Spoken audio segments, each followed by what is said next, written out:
Dövlət müstəqilliyinin bərpasından sonra keçən dövr ərzində Azərbaycanın kənd təsərrüfatı uğurlu inkişaf yolu keçmiş, bitkiçilik və heyvandarlıq məhsullarının istehsalı xeyli artmış, əsas məhsullar üzrə ərzaq təhlükəsizliyi təmin olunmuşdur. Bu sahədə qərarların qəbulu üçün əsas statistik informasiya mənbəyi olan kənd təsərrüfatının siyahıya alınması ölkəmizdə cari il iyul ayının 15-dən avqustun 15-nə də keçiriləcəkdir. 10 ildən bir aparılan siyahıya alınma ilə ölkəmizin tarixində ilk dəfə olaraq işğaldan azad olunmuş ərazilər də əhatə olunacaqdır.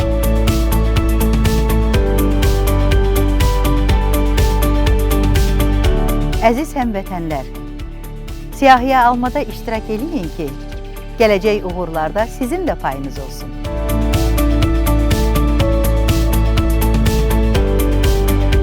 Siyahıya alınma suallarına verilən dolğun və düzgün cavablar dövlətimizə kəndlini daha yaxşı dəstəkləməyə kömək edəcəkdir.